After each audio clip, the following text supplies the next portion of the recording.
Vous en lisez vous-même des livres de développement personnel, Laurent Gounel? Moi, j'en ai beaucoup lu. Quand vous étiez déprimé? Oui, et pas que déprimé. Moi, j'étais bourré de problèmes psychologiques. J'étais maladivement timide, vous l'avez évoqué tout à l'heure, mais pas que ça. J'étais bourré de peur, surtout de peur, de doute. Et en fait, ça me bouffait un peu la vie. J'ai lu la liste de vos peurs. C'était assez incroyable. Oui, je le confirme. Dit-elle avec un grand sourire gourmand. Oh là là. On a l'impression qu'on lui amène un dessert. Dès qu'on tombe sur le problème de quelqu'un, elle frétille. Je trouve ça vachement bien pour votre femme parce qu'elle vous a connu quand même. Complètement loser. Complètement loser, fauché, pétochard. C'est vrai, maintenant elle a un homme qui a plein de succès et tout. C'est bien pour elle. C'est vrai.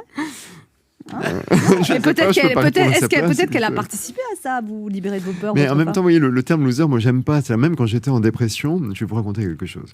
Il s'est passé quelque chose d'incroyable pour moi. J'étais en chômage depuis presque 2 ans. J'étais quasiment en fin de droit. Donc j'étais en effet déprimé et j'avais des raisons de l'être. C'était après Le Roi Merlin et les gants de jardinage. Oui, c'était 2 ans après. Après tous ces succès. Et à un moment donné, en fait, j'ai eu une espèce d'illumination. J'ai réalisé que finalement, mes parents m'aimaient toujours, ma famille m'aimait toujours, mes amis m'aimaient toujours et personne ne m'avait quitté. Donc j'étais là pour le coup un parfait loser. J'avais échoué tout ce que j'avais entrepris jusque-là. Et néanmoins, on m'aimait toujours. Et ça fait drôle de dire ça, mais j'existais toujours. Et finalement, j'ai compris que j'avais besoin de ne rien faire dans la vie, et surtout de ne rien réussir pour être quelqu'un de bien.